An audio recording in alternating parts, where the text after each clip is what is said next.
സൂര്യനാഥം ഇതുവരെ പറഞ്ഞത് ദശവായുക്കൾ, ദശനാടികൾ പ്രവർത്തനം, ശരീര അവയവങ്ങളെ തമിഴിലിരുന്നെടുത്ത് മലയാളത്തിൽ പങ്കുവച്ചത്. പര എന്ന പൊരുൾ മനസ്സിലാക്കുവാൻ 96 തത്വത്തിൽ പ്രവർത്തിക്കുന്നത് ശരീര അവയവങ്ങളെ പറഞ്ഞത്. ദശവായുക്കൾ 35 പേരുകളിൽ, ദശനാടി തുടിപ്പുകൾ 10 പേരുകളിൽ, അകപ്പക 6 പേരുകളിൽ, പഞ്ചകോശം 5, പഞ്ചമലം 5, പഞ്ചേന്ദ്രിയങ്ങൾ പ്രവർത്തനം 5, പഞ്ചഭൂതക്കൂറ് 22, പഞ്ച അവസ്ഥ 46, സ്വരത്തിന് 7, ആണും പെണ്ണും വിഭാഗസുഖം, കാമവേഴ്ചയിൽ കുഞ്ഞ് ജനിക്കുവാൻ 36 തത്വം പറഞ്ഞതുപോലെ അത് മനസ്സിലാക്കണം. അതിനെപ്പോലെ ഇന്ന് വരെ ലോകത്തിൽ ഒരു മൊഴിയിലും പറഞ്ഞിട്ടുണ്ടോ? ചിന്തിക്കൂ, ഗൂഗിളിൽ തേടി നോക്കൂ. തമിഴിൽ 49,000 ഓലച്ചുവടികൾ തഞ്ചാവൂരിൽ ഇന്നുമുണ്ട്. അതിൽ നോക്കിയാൽ ഈ വക ശരീര അവയവങ്ങളെ പറയുന്നത്. ആത്മോപദേശ ശതകം ശരീര അവയവങ്ങളെ പറയുന്നു മറമുഖമായി. അതിന് 10 വാക്ക് അവർ എഴുതുവാൻ ദൈവദശകം അതിന് പട്ടിക ഉണ്ട്. ആ 10 വാക്ക് ഇങ്ങനെയാണ്: മണ്ണും നീ, വിണ്ണും നീ, മറുകടൽകൾ 7 നീ, എണ്ണം നീ, எழுத்தும் நீ, இசைந்த பன்னெழுத்தும் நீ, கண்ணும் நீ, கண்ணின் மணியும் நீ, கண்ணில் ஆடும் பாவ நீ, ஞண்ணும் നീർമ നിന്റെ പാദം അരുളിട. ഇത് ശിവവാക്യരുടെ 10 വാക്കുകൾ. ഇത് എഴുതണമെങ്കിൽ ആ തരത്തിൽ ചെന്ന് എത്തിയാലേ എഴുതുവാൻ കഴിയുകയുള്ളൂ. അങ്ങനെ പറയുന്നതിൽ പര 2 അക്ഷരം ലോകത്തിന് ഏത് മൊഴിയിൽ ചെന്ന് തേടിയാലും കിട്ടുകയില്ല. പര 2 അക്ഷരം. അർത്ഥം 2 അക്ഷരം ജീവനും ലോകം കാഴ്ചയ്ക്ക്. അപ്പോൾ മനസ്സിലാകും ജീവനിന് വായു വേണം, കാഴ്ചയ്ക്ക് സൂര്യൻ വേണം. അങ്ങനെ വരുമ്പോൾ പര പ്രകൃതി അക്ഷരം ആവുന്നത്.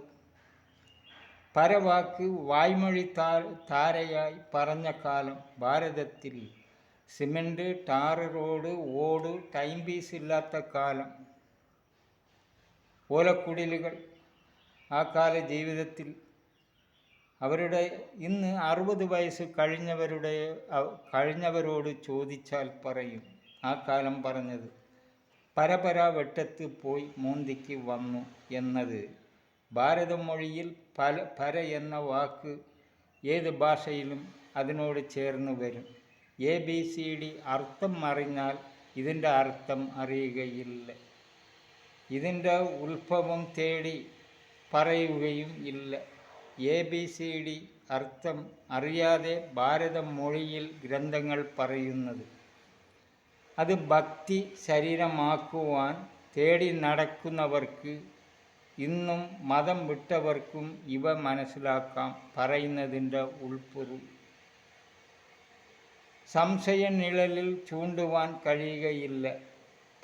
പ്രകൃതി എഴുത്ത് പറയുമ്പോൾ വായു ഉണ്ടാവുന്നത് ഭൂമി ലോകത്തിന്, അതിന് സൂര്യൻ ഭൂമി ലോകത്തിന്. സൂര്യൻ്റെ കഴിവ് വായു ലോകത്തിലിരുന്ന് സൂര്യൻ ശക്തനായി എതിലും ഞാനെന്ന ഗർവോട് സൂര്യ ചൂട് എവിടെ ഉണ്ടോ അവിടെ വായു ചലനം ഉണ്ടാകും.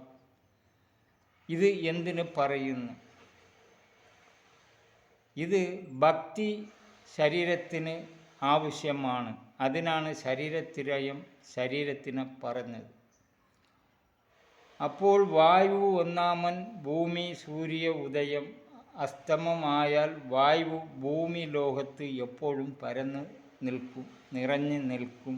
ഓരോരോ ജീവജാലങ്ങളെ തഴുകി അതിൻ്റെ നാറ്റം മണത്തിനെ വേശി സ്വഭാവമായി ഉൾക്കൊണ്ട് ആ വായുവിനെ ശ്വസിക്കുന്നതിൽ ജീവൻ നിലകൊള്ളുന്നതിൽ സൂര്യൻ്റെ ചൂട് വായുവിൽ ഗ്രഹിച്ച് ശ്വസിക്കുന്നതിന് വായു ശരീരചലനം, ശബ്ദ സ്വരചലനം, കാഴ്ച സൂര്യൻ കണ്ണിന്.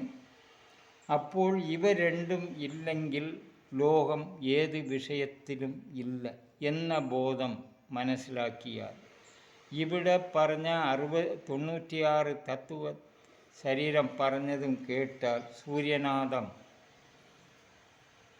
1 ഭാഗം തൊട്ട് കേട്ടാൽ മനസ്സിലാകും ഭക്തിമാർഗം എങ്ങനെയെന്നത്.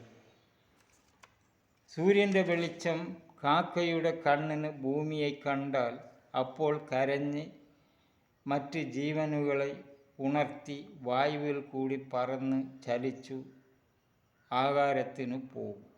ആ കാലം മനുഷ്യരും സീമയിൽ വേലയ്ക്ക് പോകും. കാക്ക കരഞ്ഞ് അതിൻ്റെ വസിസ്ഥലത്ത് എത്തുന്ന സമയം വേല നിർത്തി മോന്തി ആയി വേലയ്ക്ക് പോയ മനുഷ്യர்களுം പണി നിർത്തി വീട്ടിற்கு വരും. പക്ഷികൾ ഇരുട്ട് പകൽ മുടിവ് ഒച്ച കേൾക്കുന്നതിൽ വേല കഴിഞ്ഞ് വീട്ടിൽ എത്തുന്നത് മോന്തി. അപ്പോൾ പരപര വെട്ടം, കണ്ണിന് കാഴ്ച തുടങ്ങുന്ന നേരം പര കാഴ്ച കാണുന്നത്, ആഹാരത്തിന് പണിയെടുക്കാൻ പോകുന്നത്. പ്രകൃതി അക്ഷരം, വായു അഗ്നി, എല്ലാവയിലും മണ്ണിന് കീഴെ വായു ശക്തി, ചൂട് വേരുകളിൽ കൂടി ജലത്തിൻ്റെ ഉള്ളിലും എത്തും. പര അക്ഷരം പ്രകൃതിക്ക് വായു അഗ്നി. ഇത് ശരീരത്തിൽ പറയുമ്പോൾ അഹ അക്ഷരം ദശയിൻ്റെ ഉള്ളിൽ പറയുന്നത്.